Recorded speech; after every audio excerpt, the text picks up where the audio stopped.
종교교육원 신약학생교재 제54장 요한계시록 4에서 11장 요한계시록 4에서 11장 속의 미지연대 요한은 구주의 시연을 보고 7교회에 보내는 서한을 적은 후 요한계시록 1에서 3장 참조 이후에 마땅히 일어날 일들에 관한 시연을 기록했다. 요한계시록 4장 1절 요한계시록 4에서 11장에 기록된 요한의 시연 중 첫 번째 시연에서는 그가 하늘 보좌에 앉아 계신 하나님 아버지와 그분께 경배하는 승용한 존재들과 7인으로 봉인된 두루마리를 보았다고 나온다. 요한은 그 두루마리를 펼 수 있는 분은 예수 그리스도이심을 알게 되었다. 요한은 그 두루마리의 첫 6인을 떼는 것과 관련된 여러 시연을 보았는데 그것은 지구가 현세적으로 존재하는 첫 6천년을 상징한다. 요한은 마지막 날에 지상의 주민들에게 닥칠 많은 재앙과 심판에도 불구하고 어린 양의 피를 통해 깨끗하게 씻음을 받은 이들이 그 수많은 멸망 속에서 살아남게 될 것을 보았다. 요한은 또한 그리스도의 재림에 앞서 두 선지자가 예루살렘에서 죽임을 당할 것이며 사흘 반이 지난 후에 부활할 것이라고 기록했다. 교리와 성약 77편에는 15개의 핵심 질문에 대한 주님의 응답이 기록되어 있으며 이는 요한계시록 4에서 11장에 나오는 상징 중 몇 개를 푸는데 도움이 된다. 요한계시록 4에서 11장 주에 요한계시록 4장 1절 이후에 마땅히 일어날 일들 후에 70인 정원회의 일원이 된 제럴드 앤 런드는 요한계시록 4에서 22장에 나오는 요한의 시연을 개략적으로 설명하고 몇 가지 기본적인 의미를 이렇게 전했다. 이 시연은 연대순으로 구성되어 있습니다. 하늘에 계신 하나님 아버지와 아들을 본 후에 요한계시록 4에서 5장 참조 요한에게 이 세상의 역사와 운명에 관한 시연이 펼쳐지기 시작했습니다. 그는 빠른 속도로 압축하여 첫 5인 또는 첫 5천년의 역사를 봅니다. 그런 다음에 그는 6째 인이 떼이는 것을 보는데 여기에는 복음의 회복이 포함되어 있습니다. 요한계시록 6장 12에서 7장 17절 참조 그 후에 요한은 7번째 천년과 함께 지상에 큰 심판이 쏟아지는 것을 봅니다. 요한계시록 8에서 9절 11절 16장 참조 그렇게 해서 결국 바벨론이 완전히 멸망하고 17에서 18장 참조 왕 중의 왕이요 만주의 주님이신 그분께서 재림하실 길이 열리게 됩니다. 19장 참조 그의 뒤이어 곧바로 요한은 사탄이 묶이고 그리스도께서 1000년간 통치하시는 모습 20장 1에서 6절 참조 의로운 세력과 악한 세력 간의 마지막 대전투 20장 7에서 10절 참조 최후의 심판을 20장 11에서 15절 참조 봅니다. 마지막으로는 새하늘과 새 땅이 나타났습니다. 21장 1절에서 22장 5절 참조 Seeing the Book of Revelation as a Book of Revelation Ensign Deck 1987-52 요한계시록 4장 4절 24장로들이 앉았더라. 요한계시록 4장에서 요한은 하나님 아버지께서 하늘 보좌에 앉아 계시고 보좌 주위로 24장로가 있는 모습을 시연으로 보았다. 현대의 경전에는 이 24장로들이 성역을 베푸는 일에 충실하고 죽은 장로들로서 이전에 7교회에 속하여 있다가 그때 하나님의 낙원에 있던 자라고 설명되어 있다. 교리와 성약 77편 5절 이 시연은 요한계시록 2에서 3장에 기록되어 있듯이 악을 이긴 자들에게 주어진 약속을 확인시켜준다. 요한계시록 4장 5절 보좌 앞에 켠 등불 7 조셉 스미스 역 요한계시록 4장 5절에는 등불 7이 하나님의 7종이라고 명시되어 있다. 요한계시록 4장 6절 유리바다 요한계시록 4장 6절에 언급된 유리바다는 성결하게 되어 불멸하는 영원한 상태에 있는 지구를 나타낸다. 교리와 성약 77편 1절 또한 교리와 성약 130편 6에서 9절 참조 요한계시록 4장 6에서 9절 내 생물 요한은 하늘 보좌에 대한 시연에서 하나님을 찬양하는 내 짐승을 보았다. 요한계시록 4장 6에서 8절에 묘사된 날개를 가진 내 생물은 이사야 6장 1에서 3절과 에스겔 1장 5에서 14절에 묘사된 하늘의 존재와 유사하다. 교리와 성약 77편 2에서 4절에 기록되어 있듯이 후기의 계시에서는 이 짐승의 의미가 설명되어 있다. 선지자 조셉 스미스는 이렇게 가르쳤다. 그 내 짐승은 자신의 창조의 한도를 채운 가장 고상한 짐승의 종류로 그들은 다른 세계로부터 구원을 받았으니 이는 그들이 완전하였기 때문이다. 그들은 그들 종족 가운데에서는 천사와 같은 존재였다. 그들이 어디로부터 왔는지에 대해서는 알려진 바가 없다. History of the Church 5 343에서 344 요한계시록 4장 8에서 11절 세세토록 살아 계시는 이에게 경배하고 요한이 보았던 여러 하늘의 존재는 모두 하나님 아버지께 경배를 드리고 있었다. 요한계시록 4장에서 가르치는 진리 중 하나는 승용한 존재들은 앞으로 올 영원한 세상에서 하나님 아버지께 계속 경배를 드릴 것이라는 점이다. 이는 그분은 언제까지나 우리의 하나님이 되실 것이기 때문이다. 교리와 성약 76편 21-92에서 93절 참조 12사도 정원회의 닐 A. 맥스웰 장로는 이렇게 말했다. 우리는 영원히 계속해서 주님을 찬미할 것입니다. 결코 타의에 의해 그럴 필요가 없을 것입니다. 모든 축복은 누구로부터 비롯되는가?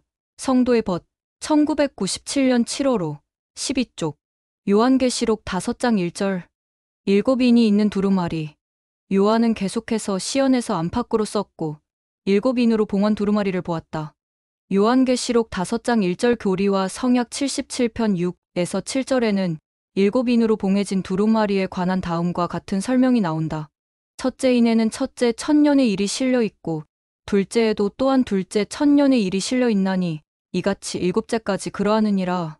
교리와 성약 77장 7절 여러 개의 진흙인으로 봉인한 고대 파피루스 두루마리의 현대 모형 고대에는 문서를 봉인함으로써 그 소유주와 그의 권한을 명확히 하고 그 문서가 법적으로 구속력을 갖게 하며 무단으로 공개되는 일이 발생하지 않도록 보호했다. 예수 그리스도는 봉인된 두루마리를 펴서 읽을 자격이 있는 유일한 존재였으며 그러한 그분의 역할은 하나님께서 마련하신 구원의 계획을 집행하는 자라는 그분의 권세를 명확하게 보여준다. 요한계시록 5장 5절 유대 지파의 사자와 다윗의 뿌리 절 7인으로 봉인된 두루마리를 펴기에 합당한 이는 유대 지파의 사자 다윗의 뿌리라고 불렸다. 이 두 가지 모두 예수 그리스도를 가리키는 칭호이다. 유대 지파의 사자란 칭호가 적절한 이유는 사자는 위엄과 힘이 있으며 또한 구주께서는 유대 혈통을 통해 태어나셨기 때문이다. 창세기 49장 8에서 10절 마태복음 1장 3절 히브리서 7장 14절 참조 유대 지파의 사자란 칭호는 6절에 언급된 온순하고 희생적인 어린 양과 뚜렷한 대조를 이룬다. 이 두 가지 비유는 그리스도께서 위엄과 온유함을 모두 지니셨다는 의미를 전한다. 예수께서는 또한 다윗의 뿌리로도 불린다. 복음서 저자들은 예수께서 다윗 왕의 후손임을 자주 강조했다. 마태복음 1장 1절 마가복음 10장 47절 누가복음 1장 32절 요한복음 7장 42절 참조 이후의 요한의 계시록에서 그리스도께서는 이렇게 선언하셨다. 나는 다윗의 뿌리요 자손이니라. 요한계시록 22장 16절 뿌리는 식물의 생명을 구하는 물과 양분을 제공한다. 마찬가지로 예수 그리스도는 자신을 구주와 구속주로 받아들이는 모든 사람에게 그와 같은 역할을 하는 사명을 띠셨다. 요한복음 15장 1에서 8절 참조 또한 이사야 11장 1절 53장 2절 참조 요한계시록 5장 6에서 12절 어린 양은 합당하도다. 요한계시록 5장이 전하는 중심 내용은 하나님의 어린 양이신 예수 그리스도가 하나님의 사업을 성취할 수 있는 유일한 존재시라는 것이다. 여기에서 7인으로 봉인된 두루마리는 하나님의 사업을 상징한다. 1에서 4절, 9절, 12에서 13절 참조 요한계시록 5장에는 그리스도의 합당성을 선포하며 그분께 경배를 드리는 몇몇 무리가 묘사되어 있다. 8에서 14절 참조 예수 그리스도의 합당성에 관한 설명을 더 보려면 요한복음 5장 22절, 27절, 30절 주에 및 히브리서 7장 26주에를 참조한다. 요한계시록 5장 6에서 14절 하나님의 어린 양 하나님의 어린 양은 예수 그리스도를 가리키는 칭호이다. 요한이 보았던 어린 양에게는 죽임을 당한 상처 자국이 있어 요한계시록 5장 6절 그리스도께서 십자가형으로 희생적인 죽임을 당하신 것을 연상시킨다. 이사야 53장 7절 베드로전서 1장 18에서 19절 요한계시록 13장 8절 참조 요한계시록에는 그리스도를 어린 양으로 지칭하는 부분이 30번 정도 나온다. 12사도 정원회의 제프리 아롤런드 장로는 이 칭호의 중요성을 다음과 같이 설명했다. 아담에서부터 그리스도의 속죄에 이르기까지 인간은 양떼의 첫 새끼, 즉 점이나 흠이 없는 가장 깨끗한 어린 양을 바치라는 명을 받았습니다. 이는 불완전함 속에서도 완전한 삶을 사신 장자, 곧 독생자를 하나님 아버지께서 희생물로 바치실 일에 대한 모형이었습니다. Whom say ye that I am? said 1974-9 요한계시록에는 그리스도를 어린 양으로 지칭하는 부분이 30번 정도 나온다. 요한계시록 5장 6절 7뿔과 7눈 요한은 시온에서 본 어린 양에게 많은 뿔과 눈이 있었다고 묘사했다. 경전에서 뿔은 종종 권능을 상징한다. 사무엘상 2장 10절 시편 75편 10절 참조 또한 눈은 빛과 지식을 상징하기도 한다. 교리와 성약 77편 4절 참조 조셉 스미스 역 요한계시록 5장 6절에는 어린 양이 12뿔과 12눈을 가졌으니 이는 하나님의 12종이라고 명시되어 있다. 고대 이스라엘에서 주님의 백성들이 12지파로 헤아려졌으며 주님께서 12사도로 교회를 조직하셨으므로 12이라는 수는 신성한 정부와 조직, 즉 신권을 상징할 수 있다. 이 성구는 하나님의 어린 양이 모든 신권 권능과 지식의 중심이심을 시사한다고 볼 수 있다. 요한계시록 5장 9에서 10절 나라왕과 제사장 요한계시록 5장 9에서 10절은 예수 그리스도의 합당성과 구속의 피를 통해 모든 사람이 구속받아 영광의 관을 쓰고 왕과 제사장으로서 영화롭게 된 지상을 다스릴 수 있다고 공표한다. 12사도 정원회의 브루스 알메콩키 1915에서 1985년 장로는 이 성구들을 인용하면서 성전 의식은 이런 축복의 성취를 앞당긴다며 다음과 같이 설명했다. 그리스도께서 친히 지상을 다스리실 때가 되기 전에 모든 족속 가운데서도 회복된 복음을 먼저 믿은 하나님의 택함받은 자들은 하나님의 성전으로 가서 왕과 제사장이 될 자격을 갖추게 하는 승용의 의식을 받을 것입니다. Conference Report, Upper 1969 144 왕과 제사장에 관해 더 알아보고 싶다면 요한계시록 1장 5에서 6절 주애를 참조한다. 요한계시록 5장 13절 하늘 위의 모든 피조물 선지자 조셉 스미스는 교리와 성약 77편 3절에 나오는 가르침에 더하여 하나님의 모든 피조물의 운명에 관해 다음과 같이 가르쳤다. 제가 생각하기에 요한은 수천 종류의 짐승을 보았는데 그것들은 수없이 많은 땅으로부터 구함을 받은 존재들이었고 우리가 상상할 수조차 없는 이상한 짐승들이었습니다. 그 모든 생물들은 하늘에 있습니다. 요한은 하나님께서 당신이 만드신 모든 만물, 곧 짐승이든 새든 물고기든 사람이든 모든 것을 구하심으로써 자신을 영화롭게 하신다는 것을 배웠습니다. 하나님은 그것들과 함께 자신을 영화롭게 하실 것입니다. 혹자는 짐승이 구원받는다는 것은 믿을 수 없는 일이라고 말합니다. 그런 일은 있을 수 없다고 말하는 사람은 계시가 거짓이라고 말할 것입니다.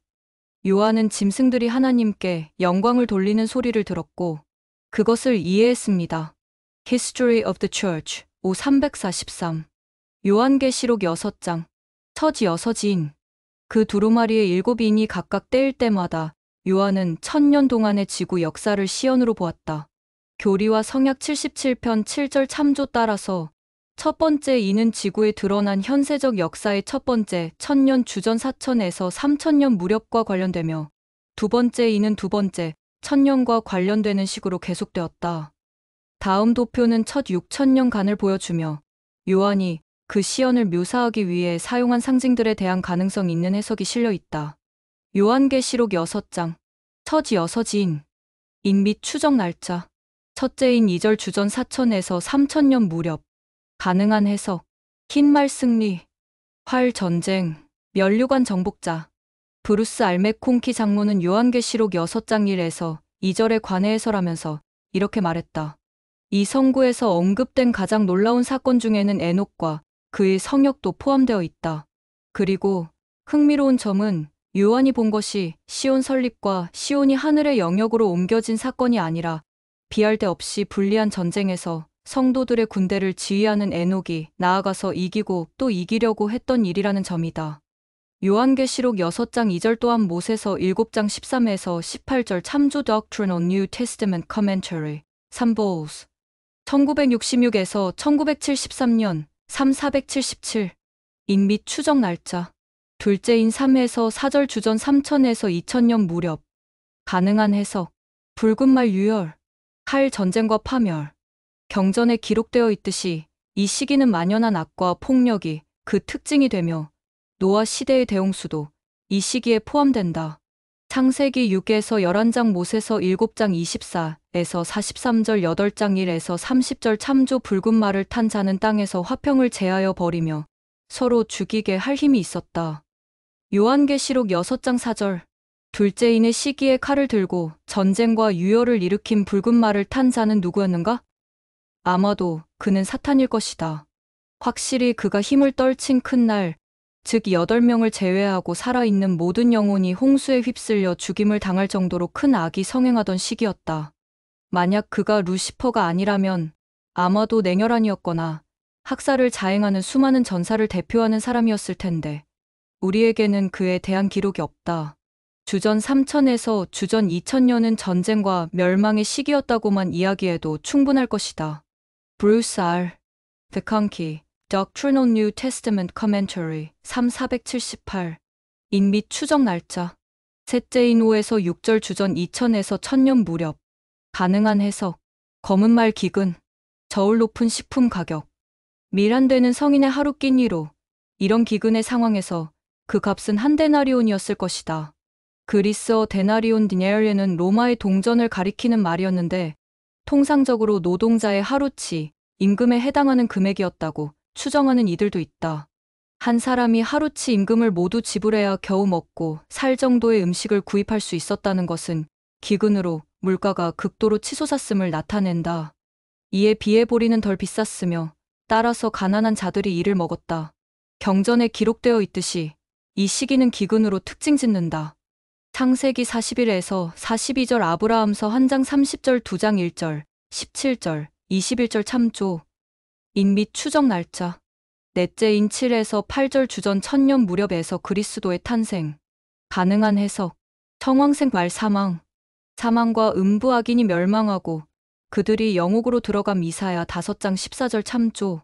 경전에 기록되어 있듯이 이 시기는 전쟁을 일으킨 큰 제국들로 특징 지어지며 애굽, 바벨론, 바사, 그리스, 로마가 그에 해당한다.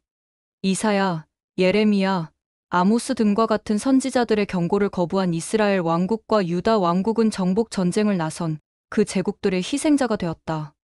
이스라엘과 유다 또한 서로를 대적하며 싸웠다. 인 및 추적 날짜. 다섯째인 9에서 11절 그리스도의 탄생에서 주 1000년 무렵. 가능한 해석. 제단 희생. 영혼들 순교자들, 자신의 믿음 때문에 죽임을 당한 그리스도인들. 거의 모든 최초의 사도들을 포함하여 다수의 초기 기독교인들은 순교자로서 자신의 생명을 바쳤다. 요한은 제단 아래에 있는 기독교 순교자들을 보고서 희생동물이 성전의 제단에 바쳐진 것과 매우 유사하게 그들의 생명이 하나님의 일에 희생물로 바쳐졌음을 시사했다. 그들은 하나님의 말씀과 그들이 가진 증거로 말미암아 생명을 바쳤기에 흰 두루마기를 받았다. 이 옷은 깨끗함을 상징한다. 요한계시록 7장 13에서 14절, 제3니파이 27장 19절. 참조. 인 및 추적 날짜. 여섯째인 12에서 17절 주 1000에서 2000년 무렵. 가능한 해석. 이 1000년의 기간은 예수 그리스도께서 영광스럽게 돌아오셔서 친히 지상을 다스리시기 직전까지 계속될 것이다. 요한은 이 시기에 나타날 7가지 표적을 기록했는데 그것은 지진, 어두워지는 해, 피와 같이 되는 달, 떨어지는 별들, 두루마리처럼 펼쳐지는 하늘. 조세프 스미스 트랜슬레이션, 레벨레이션 6장 14절. 참조. 원래의 위치에서 옮겨지는 산과 섬들, 숨을 곳을 찾는 사람들이다. 이와 유사한 시대의 표적은 경전의 다른 곳에도 기록되어 있다. 요엘 2장 10절, 30에서 31절. 학개 2장 6에서 7절. 교리와 성약 29편 14절, 43편 25절, 88편 87에서 91절. 참조. 이들 성구에는 7무리의 사람들도 언급되어 있는데 그들은 왕들, 왕족들, 부자들, 장군들, 강한 자들, 종들, 자유인들이다. 7이라는 수는 완전함 또는 전체를 암시한다. 마지막 날에는 하나님의 어떠한 적도 그분의 진노를 피하지 못할 것이다. 요한계시록 6장 17절, 7장 13에서 14절. 요한계시록 7장 3절, 13에서 17절은 어떻게 요한계시록 6장 17절에서 제기한 질문에 대한 답이 되는가? 요한계시록 7장 14절에 나오는 의인에 대한 묘사가 여러분에게 적용되게 하려면 여러분은 무엇을 해야 할까? 요한계시록 7장 1에서 2절, 천사들. 주님께서는 조셉 스미스에게 요한계시록 7장 1에서 2절에 언급된 천사들에 관해 알려주셨다. 교리와 성약 77편 8에서 9절 참조 또한 교리와 성약 38편 12절 참조 요한계시록 7장 1절에는 내 천사와 땅의 내 모퉁이, 땅 사방의 바람이 언급되어 있다. 경전에 나오는 사사라는 수는 나침반의 네 방향처럼 지리적으로 가득 찬 것을 암시하기도 한다. 윌포드 우드럽 회장은 멸망의 천사에 관하여 다음과 같이 가르쳤다. 하나님께서는 멸망의 천사들이 가라지로 밀을 쓸어버리지 않도록 여러 해 동안 그들을 붙들어 두셨습니다. 하지만 이제 여러분에게 말씀드리건대 그 천사들은 하늘의 문을 떠났으며 심판을 쏟아부을 때를 기다리며 지상 위를 맴돌고 있습니다. 그리고 바로 오늘부터 그 심판이 쏟아질 것입니다. 지상에서 재난과 고난이 증가하고 있으며 이러한 일에는 목적이 있습니다. 그 점을 유념하며 이 문제들에 관해 숙고해 보십시오. 여러분과 제가 각자 본분을 다한다면 우리는 보호받을 것이며 그러한 고난을 겪는 가운데서도 평안과 안전을 얻을 것입니다. The Discourses of Wilford Woodruff, Sel. G. Homer Durham, 1946-230. 요한계시록 7장 3절 9장 4절. 이마에 하나님의 인침. 우리 하나님의 종들의 이마에 인을 친다거나 표시를 한다는 것은 그들의 헌신과 봉사, 그리고 그들이 하나님께 속해 있음을 나타내는 하나의 비유이다. 요한계시록 7장 3절 또한 요한계시록 9장 4절 14장 1절 참조인이란 신약전서의 앞선 기록에서 약속의 성령을 받은 충실하고 침례받은 성도들을 묘사할 때에도 쓰였던 용어이다. 고린도후서 1장 22절 에베소서 1장 13 4장 30절 참조. 이 인을 지닌 충실한 자들은 악인에게 쏟아지는 하늘의 심판으로부터 보호받는다. 요한계시록 9장 4절 16장 2절 참조. 그런 의미에서 이 이마에 받는 하나님의 인은 보호를 상징하는데 이는 애굽에 있던 고대 이스라엘 백성들이 멸하는 천사로부터 보호받고자 문틀에 발랐던 어린 양의 피와 매우 흡사하다. 출애굽기 12장 13절 참조. 선지자 조셉 스미스는 충실한 사람들의 이마에 인을 친다는 것이 영원한 성약을 의미하는 바 그들의 머리 위에 축복을 임봉하는 것을 뜻한다. 이렇게 함으로써 그들의 부르심과 택하심을 굳게 한다. 라고 가르쳤다. History of the Church. 530 의인들의 이마에 쓰인 하나님의 이름에 관해서는 요한계시록 22장 4절 주애를 참조한다. 요한계시록 7장 4에서 8절 14만 4천. 교리와 성약 77편 11절에 나오듯이 주님께서는 선지자 조셉 스미스에게 요한계시록 7장 4에서 8절에 언급된 14만 4천이라는 수는 승형에 이루고자 하는 사람들을 돕기 위해 이스라엘의 12지파에서 성인들 대표자들을 나타낸다고 설명하셨다. 요한계시록 14장 1에서 5절 주에 참조. 그것은 일부 사람들이 믿는 것처럼 승형에 이를 사람들의 총수가 아니다. 장자의 교회란 승형하여 예수 그리스도와 함께 한 상속자가 될 사람들을 가리킨다. 교리와 성약 77편 11절 주님의 지상교회, 즉 예수 그리스도, 후기 성도, 교회의 회원으로서 의롭게 생활하고 승형의 의식을 받은 이들은 주님의 하늘 교회, 즉 장자의 교회에 속한 일원이 될 것이다. 교리와 성약 93편 20에서 22절 참조. 요한계시록 7장 9절, 13에서 14절. 흰 옷 입은 자들이 누구냐? 요한은 흰 옷을 입은 수많은 승형한 사람들을 보았는데 그들은 셀 수 없이 많았으며 지상의 모든 나라에서 온 이들이었다.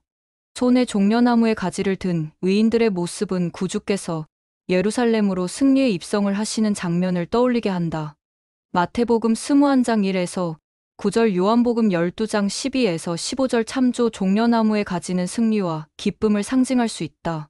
교리와 성약 109편 76절 참조. 어린 양의 피에 씻어서 희게 된 옷은 요한계시록 7장 14절 우리가 예수 그리스도의 속죄를 통해 깨끗하게 된 것을 의미한다. 엘마서 5장 21절 13장 11에서 12절 제3니파이 27장 19절 참조. 70인 정원회의 일원으로 봉사하던 시절에 린 A. 미컬슨 장로는 이렇게 가르쳤다. 구주께서는 문 밖에 서서 두드리십니다. 그분은 우리를 즉시 받아들일 준비가 되어 계십니다. 요한계시록 3장 20절 참조. 우리가 할 일은 회개입니다. 깨끗하게 하는 일이 시작될 수 있도록 죄를 버려야 합니다. 주님은 우리 옷을 그분의 피로 씻어 희게 하시겠다는 약속을 주셨습니다. 요한계시록 7장 14절 참조. 그분은 우리 모두의 죄를 위해 생명을 주시고 고통당하셨습니다. 그분은 개인적인 타락에서 우리를 구속하실 수 있습니다. 자기 목숨을 우리 죄의 대속물로 내어놓은 구주의 속죄를 통해 그분은 성신으로 하여금 불의 침례로 우리를 정결케 하십니다. 속죄, 회개와 수치스러운 죄, 리아오나 2003년 11월호 12쪽 요한계시록 7장 15에서 17절 이 구절들에 따르면 어린 양의 피에 씻어서 그 옷이 희게 된 이들은 어떤 축복을 누리게 되는가? 요한계시록 7장 14절 이런 축복 중 여러분에게 가장 의미 있는 것은 무엇인가? 요한계시록 8장 쏟아지는 황폐함. 요한은 7째 인이 떼었을 때 잠시 고요해지는 모습을 보았다. 이때는 하늘의 천사들이 주님의 공의를 집행하라는 명령을 기다리는 시간이다. 요한계시록 8장 1절 교리와 성약 38편 11에서 12절 88편 95절 참조 2와 유사하게 스바냐도 고대 유다의 멸망 전에 있었던 고요한 시간을 묘사한 바가 있다. 스바냐 1장 7에서 18절 참조 주님의 심판과 개입은 주님이 침묵을 지키지 않으시는 때로 묘사된다. 시편 50장 3에서 4절 이사야 65장 6절 참조 이 고요한 시간에 이어서 요한은 7째 인의 시기에 예수 그리스도의 재림에 앞서 쏟아지는 불과 황폐함을 보았다. 7이라는 수가 종종 완성을 상징하기 때문에 7째 인의 파괴는 지상에서 하나님의 사업을 완성하기 위한 준비로 여겨질 수도 있다. 교리와 성약 77편 12절 참조 이런 파괴는 요한계시록 8장 6절에서 9장 21절 및 11장 1에서 19절에 묘사되어 있다. 요한계시록 8에서 11장 7천사 요한계시록 8에서 11장은 7천사를 중점적으로 다루며 그들이 부는 나팔은 지상의 재난을 초래하는 심판을 가져온다. 교리와 성약 77편 12절에는 이렇게 나온다. 7천사가 나팔을 부는 것은 7번째 천년이 시작될 때 그리스도의 일을 예비하고 마치는 것이니 곧 그가 오시는 때에 앞서 길을 예비하는 것이니라. 다음 도표에는 요한이 이 장들에서 보았던 재난이 요약되어 있다. 천사, 첫째 천사, 요한계시록 8장 7절, 파괴되거나 손상된 것, 나무들과 모든 푸른 풀의 3분의 1이 불에 탔다. 파괴하는 행위자, 및 가능한 해석, 피 섞인 우박과 불이 땅에 쏟아짐에 요한계시록 8장 7절 추론적으로 여기에서 예고한 재앙과 파괴의 대부분은 인간이 만든 무기와 장비를 사용하여 그들 스스로 초래하는 것일 수 있다. 브루스 R. 데컨키, The Millennial Messiah 1982-382 천사, 둘째 천사 요한계시록 8장 8에서 9절 파괴되거나 손상된 것 바다의 3분의 1이 피가 되고 바다 생물 3분의 1이 죽으며 배들의 3분의 1이 파괴된다. 파괴하는 행위자 및 가능한 해석 불붙는 큰 산이 바다에 던져짐에 요한계시록 8장 8절 아마도 애굽의 물이 피로 변한 것은 후기에 일어날 이 큰 재앙의 모습이었을 것이다. 출애굽기 7장 19에서 25절 브루스 R. 데컨키 Doctrinal New Testament Commentary 3499 천사, 셋째 천사 요한계시록 8장 10에서 11절 파괴되거나 손상된 것 강들과 물의 3분의 1이 맛있어지고 많은 사람이 죽는다. 파괴하는 행위자 및 가능한 해석 횃불같이 타는 큰 별이 하늘에서 떨어져 요한계시록 8장 10절 이런 일이 일어나는 것은 핵폭발에 따른 방사성 낙진 때문일까? 아니면 세상의 공장들에서 나오는 오염물질 때문일까? 혹은 우리의 통제를 넘어서는 자연법칙으로 야기될 것인가? 불살, 드컨키, 밀레니얼 메시아 383 천사, 넷째 천사 요한계시록 8장 12절 파괴되거나 손상된 것 해와 달과 별 중 3분의 1이 타격을 받아 어두워진다. 파괴하는 행위자 및 가능한 해석 파괴를 일으키는 행위자에 대한 언급은 나오지 않는다. 아마 자비로우신 하나님께서는 하늘의 그 광채들이 어떤 방법과 수단으로 정해진 목적에 따라 운행을 그치는지에 대해서는 우리에게 밝히지 않으신 것 같다. 브루스 R. 드컨키, 밀레니얼 메시아, 383. 천사. 다섯째 천사. 요한계시록 9장 1에서 12절. 파괴되거나 손상된 것. 해와 공기가 어두워진다. 하나님의 인침을 받지 않은 이들은 5달 동안 괴로워하게 된다. 파괴하는 행위자, 및 가능한 해석. 그 구멍에서 연기가 올라오매 또 황충이 연기 가운데로부터 땅 위에 나오매 요한계시록 9장 2에서 3절 루시퍼가 지옥의 문을 열며 커다란 화덕으로부터 연기가 올라오듯이 온갖 나쁜 영향력이 그 깊고 사악한 곳에서 올라온다. 그 연기가 매우 검고 악이 널리 퍼져서 해와 공기가 어두워진다. 브루스 R. 드컨키, 밀레니얼 메시아, 384. 천사. 여섯째 천사. 요한계시록 9장 13에서 21절. 파괴되거나 손상된 것. 사람의 3분의 1이 죽임을 당한다. 파괴하는 행위자, 및 가능한 해석. 사람의 3분의 1을 죽일 준비를 하고 있는 내 천사. 사탄의 내 천사, 곧 지옥의 깊은 곳에서 나온 악마들에게 인간 군대를 이끌고 지구의 인구 3분의 1을 멸할 자유가 주어진다. 브루스 R. 드컨키, 밀레니얼 메시아, 386. 천사. 일곱째 천사. 요한계시록 11장 15에서 19절. 파괴되거나 손상된 것. 지구를 파괴하는, 오염시키는, 황폐하게 하는, 왜곡하는 자들은 멸망한다. 파괴하는 행위자, 및 가능한 해석. 주님, 보라, 위대한 복 천년이 도래하도다. 그리고 그리스도께서 다스리시도다. 여호와께서 천하의 왕이 되시리니 그날에는 여호와께서 홀로 한 분이실 것이요 그의 이름이 홀로 하나이실 것이라. 스가랴 14장 9절. 그날에 그분께서 모든 나라의 완전한 종말을 이룰 것이다. 교리와 성약 87편 6절. 그분께서는 이렇게 말씀하셨다. 내가 오는 때에 나는 너희의 통치자가 되리라.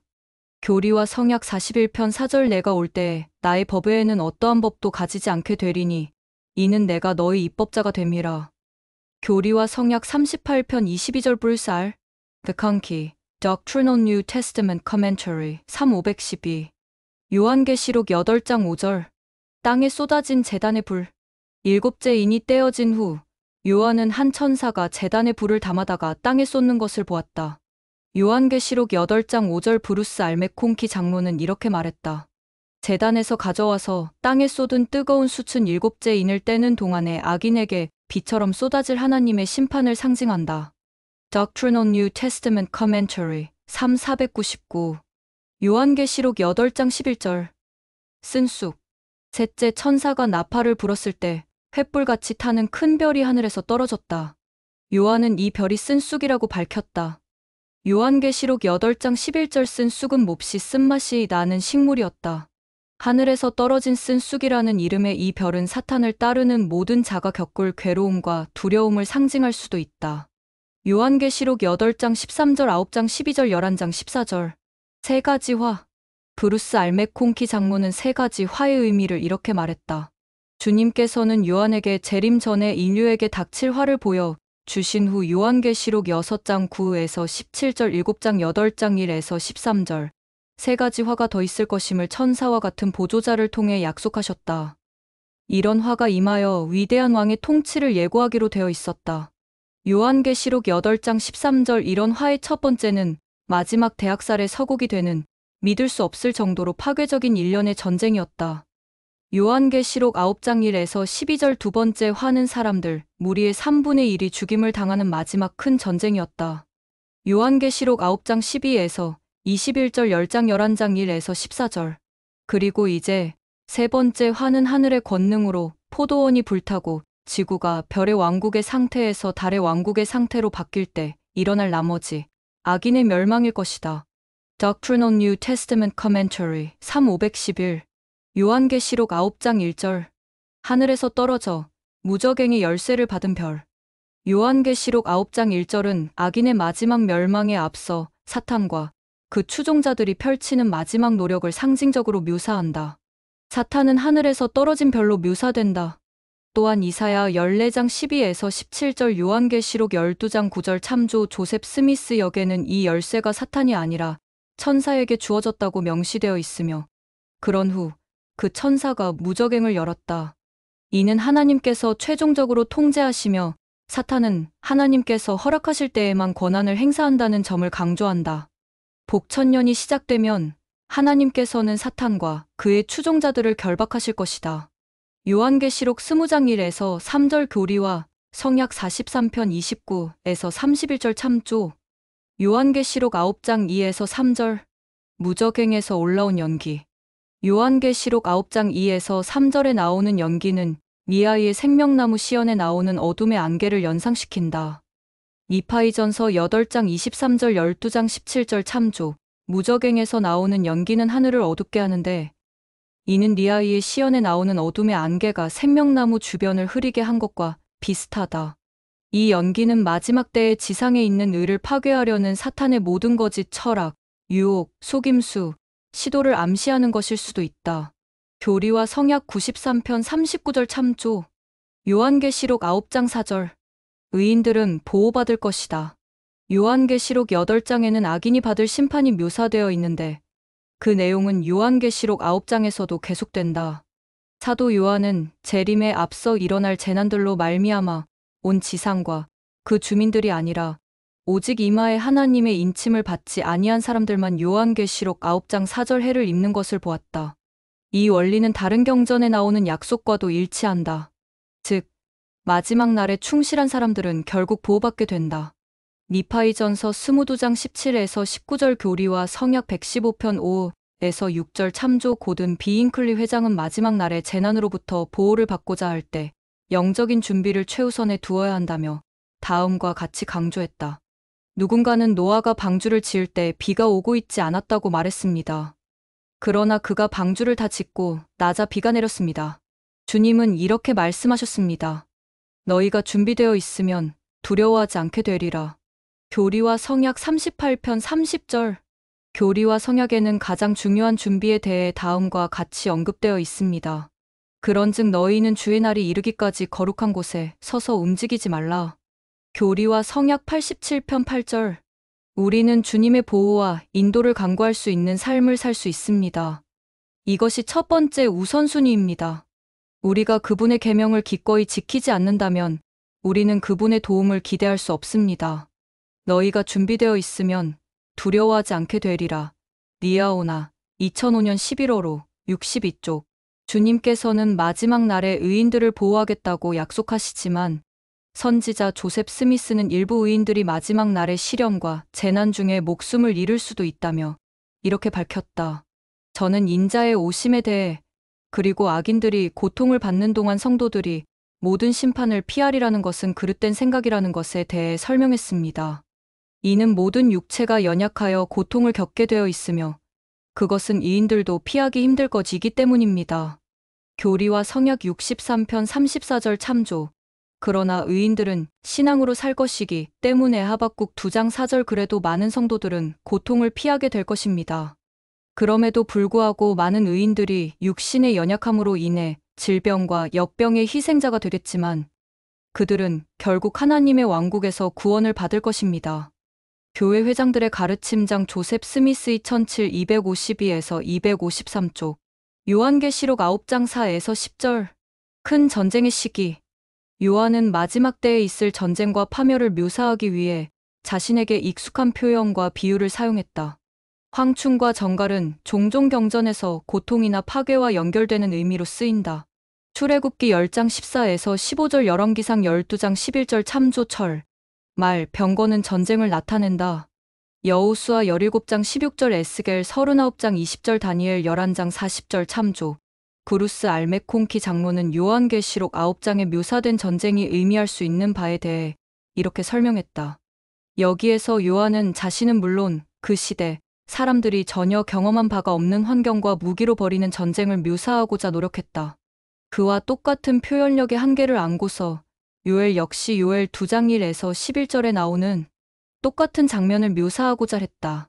이 고대 선지자들은 탄탄한 갑주를 착용하거나 그것으로 보호받는 군인, 기병대와 탱크 중대와 화염 방사기, 비행기와 폭발하는 공중 미사일 및 포탄 발사와 폭탄 투하, 그리고 악인들이 전쟁을 일으키기를 원하고 즐기는 시대에 고안될 그 외의 무기 같은 것들을 보았을 수도 있다. Doctrine on New Testament Commentary 3,502에서 3. 요한계시록 9장 11절. 아바돈, 즉 아볼로온은 누구인가? 요한은 아바돈과 아볼로온이 무저갱의 사자, 즉 요한계시록 9장 3에서 10절에 묘사된 사악한 세력을 이끄는 지휘관의 이름 각각 히브리어와 그리스어이라고 말했다. 이 이름은 모두 멸망을 의미하는 용어에서 파생되었다. 요한계시록 9장 15에서 16절. 2만만. 요한은 요한계시록 9장 15에서 16절에서 구주의 재림 전인 마지막 날에 하나님의 사자들이 불러일으킬 끔찍한 멸망을 기록했다. 요한은 2만만 2억의 병사가 아마겟돈 전쟁에서 싸울 것이라고 말했다. 16절 이 수가 상징적인 것인지 아니면 글자 그대로의 의미인지는 알 수 없다. 요한은 또한 사람 3분의 1이 죽임을 당할 것이라고 기록했다. 15절 이 예언에 대해 브루스 알메콩키 장로는 이렇게 말했다. 지구 주민의 3분의 1만 죽임을 당하겠지만 실제로 그 수는 수십억 명에 달할 것이다. 밀레니엄 메시아 453. 요한계시록 9장 20에서 21절. 요한이 예수 그리스도의 재림에 앞서 일곱째 인의 시기에 만연할 것이라고 말한 죄에는 어떤 것들이 있는가? 이런 죄 또는 그와 비슷한 어떠한 일도 멀리하기 위해 여러분은 무엇을 하고 있는가? 교리와 성약 59편 6절 거룩한 곳에 서기 위해 여러분은 무엇을 더 할 수 있을까? 교리와 성약 45편 32절. 요한계시록 9장 20에서 21절. 현대판 우상 숭배. 요한계시록 9장 말미에 설명되어 있듯이 앞부분의 성구에 묘사된 전쟁 및 파괴로 목숨을 잃지 않은 악인들은 우상 숭배를 포함한 사악한 행위를 회개하려 하지 않을 것이다. 데이비드 알스톤 장로는 70인 정원회의 일원으로 봉사하던 시절에 현대판 우상 숭배의 한 가지 유행 형태는 우리 주변을 둘러싼 세상적 문화의 기호와 태도를 받아들이는 것이라며 다음과 같이 가르쳤다. 우리의 문화는 먹고 입는 것, 예절 바른 행동, 즐겨야 할 스포츠, 좋아해야 할 음악, 교육의 중요성, 정직에 대한 우리의 자세 등을 결정짓는 경향이 있습니다. 그것은 또한 남성들에게 오락이 중요한가, 종교가 중요한가에, 여성에게는 직업이 우선인가, 자녀 양육이 우선인가의 문제에 영향을 주며 우리의 생식과 도덕적 문제에 대한 접근 방식에 지대한 영향을 미칩니다. 너무나 많은 경우에 있어 우리의 문화가 무엇이 좋은 것인지를 결정할 때 우리는 마치 줄에 매달린 꼭두각시 같습니다. 우리는 종종 우리 문화에 매혹되어 바벨론인들의 세상에서 유행하는 것들에 이리저리 흔들리면서 우리가 우상 숭배를 하고 있다는 사실을 깨닫지 못합니다. 바벨론 가운데 있는 시온, 리아오나 2006년 5월호 91에서 92쪽. 요한계시록 9장 21절. 복술. 마지막 날에 악인들이 회개하지 않을 죄 중에는 복술점을 치는 방법이나 기술 옮기니도 포함되어 있을 것이다. 제1회장단의 제임스 이 파우스트 회장은 후기 성도들에게 복술이나 그 외 사탄의 행위에 관심을 두어서는 안 된다며 이렇게 권고했다. 사탄과 그의 비밀에 대해 호기심을 갖는 것은 현명하지 못한 일입니다. 악에 가까이 다가가면 어떠한 좋은 일도 일어날 수 없습니다. 불장난을 할 때와 마찬가지로 화상을 입기 십상입니다. 죄에 대한 지식은 그 죄를 범하도록 유혹합니다. 조세프 F. 스미스, Gospel Doctrine, 5세 1939-373 안전을 위한 유일한 방법은 사탄과 그의 모든 사악한 활동, 못된 행위와 거리를 두는 것입니다. 우리는 악마 숭배의 죄, 마법, 마술, 부두교, 의식, 주술, 검은 마법 및 다른 모든 형태의 악마 숭배를 항상 피해야 합니다. 우리를 구원해 줄 힘. 리아호나 2007년 1월호 3쪽. 요한계시록 10장 1에서 2절, 9에서 10절. 작은 두루마리. 한 힘센 천사가 요한에게 작은 두루마리를 주었으며 요한은 그것을 먹어버렸다. 요한계시록 10장 1에서 2절, 10절 이는 그의 사명이 회복의 일환으로서 이스라엘 지파들을 집합하도록 돕는 것임을 상징한다. 교리와 성약 77편 14절 또한 교리와 성약 7편 1에서 3절 참조 두루마리를 먹는다는 것은 요한이 자신의 사명을 받아들였음을 암시할 수도 있다. 그 두루마리가 그의 존재의 일부가 되었기 때문이다. 그 책이 요한의 입에는 꿀같이 다나 그의 배에는 쓰다는 요한계시록 10장 10절 말은 그가 맡은 사명에는 달콤하고 즐거운 경험도 많이 있겠지만 거절당함과 고통스러운 경험도 있을 것임을 시사한다. 또한 시편 119편 103절 참조 에스겔도 또한 두루마리를 먹어서 그것을 자신의 것으로 만들었다. 에스겔 2장 6절에서 3장 3절 참조 1831년 6월에 열린 교회의 한 대회에 관해 존 휘트먼은 다음과 같이 기록했다. 주님의 영이 여느 때와는 다른 방식으로 조셉에게 임했으며 그는 당시의 계시자 요한이 아수르 왕 살마네셀에 의해 끌려간 이스라엘 10지파가 오랜 분산에서 돌아와 다시금 그들의 조상의 땅을 소유하도록 준비시키기 위해 그들 가운데 있었다고 예언했다. History of the Church 176 요한계시록 10장 3에서 4절 일곱 무례 브루스 알메콩키 장로는 요한계시록 10장 3에서 4절에 언급된 일곱 무례가 상징할 수도 있는 바에 관해 다음과 같이 설명했다. 여기에서 소리를 내어 말하는 일곱 무례는 지구의 현세적 존속 기간 중 각 1000년의 시기에 있어야 하는 것들을 자세히 열거하는 일곱 천사이다. Doctrine on New Testament Commentary 3505 요한계시록 11장 2에서 3절, 9에서 11절 마운드 달 근접 촬영한 예루살렘 성전 모형 요한계시록 11장 1에서 2절에서 요한은 성전과 제단과 경배하는 자들을 측량하라는 명을 받았다. 이 명령은 성전과 그 경배하는 자들이 하나님의 보호를 받고 있음을 암시할 수 있다. 그 천사는 요한에게 예루살렘이 마운드 달 동안 짓밟힐 것이라고 말했다. 요한계시록 11장 2절 마운드 달은 3년 반에 해당하는 기간이다. 3절에 언급된 두 증인은 1260일, 즉 약 3년 반 동안 예수 그리스도에 대해 예언하고 간증할 것이다. 그들은 죽임을 당할 것이며 그들의 시체는 사흘 반 동안 길거리에 방치될 것이다. 8에서 11절 참조 경전, 특히 요한계시록에서 3.5라는 수는 종종 고난을 겪는 한정된 기간을 나타내며 이 시기 동안 사악한 세력은 그들의 일을 하도록 허락된다.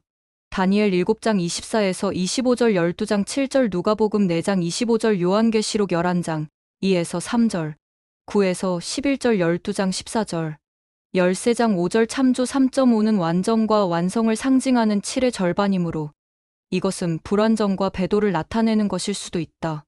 또한 이는 하나님께서 악이 저지되지 않고 계속되도록 내버려 두지 않으시리라는 것을 암시할 수도 있다. 악의 시간은 한정되어 있으며 그 한도가 정해져 있기 때문이다. 요한계시록 11장 3에서 12절 두 증인 요한계시록 11장에 나오는 사건들은 구주께서 유대인들을 멸망에서 구해 내기 위해 감람산으로 오시기 전에 일어날 것이다. 스가랴 14장 4에서 7절 교리와 성약 45편 47에서 53절 참조 그 두 증인은 요한계시록 11장 3절 마지막 날의 회복의 때에 유대 나라에 일으켜 세움을 받아 유대인들이 집합하고 그들의 조상들의 땅에 예루살렘 성을 세운 후에 유대인들에게 예언할 두 선지자이다. 교리와 성약 77편 15절 또한 이사야 51장 19에서 20절 스가랴 4장 3절 11에서 14절 참조 이 두 선지자는 신권의 인본 권능을 갖기 위해 나타나며 이 권능으로 그들은 이전의 선지자들처럼 재앙으로 땅을 치고 하늘을 제어할 수 있을 것이다. 열왕기상 17장 1절 힐라멘서 10장 6에서 11절 모세서 7장 13에서 17절 조셉 스미스 역 창세기 14장 30에서 31절 참조 브루스 알메콩키 장로는 이렇게 말했다. 그들은 틀림없이 교회의 12사도 또는 제1회장단 평의회의 일원일 것이다. Doctrine on New Testament Commentary 3509 생각해 볼 점 요한계시록 5장 9에서 13절에서 하늘의 무리들은 주 예수 그리스도 곧 하나님의 어린 양을 찬양하는 노래를 불렀다. 여러분이 주님을 찬양하기 위해 찬송가를 선택해야 한다면 어떤 곡을 선택하겠는가? 여러분은 예수 그리스도의 어떤 속성 때문에 그분을 찬양하고자 하는 마음을 느끼게 되는가? 만일 예수 그리스도에 관한 찬송가를 만든다면 여러분은 그 곡의 가사에서 무엇을 강조하겠는가? 요한계시록에 나오는 이 장들에는 불안을 일으킬 수 있는 내용이 많지만 그럼에도 불구하고 여러분은 이 장들의 어떤 내용에서 미래에 대한 희망과 자신감을 느낄 수 있었는가? 여러분은 주님의 보호를 받을 자격을 갖추는 것에 관하여 무엇을 배웠는가? 제안과제 요한계시록 7장 14절에서는 해의 왕국에 들어갈 사람들은 살면서 큰 환난을 거치게 된다는 것을 시사한다. 여러분은 어떻게 환난을 통해 하나님께 더 가까이 나아가게 되었는지를 한두 단락 분량으로 서술한다. 그런 후 다음 성구들을 읽는다. 니파이전서 12장 10에서 11절 제3니파이 27장 19절 엘마서 13장 12절 예수 그리스도의 제자들이 어린 양의 피에 그 옷을 씻어 희게 하려면 무엇을 해야 하는지 이야기해 본다. 요한계시록 7장 14절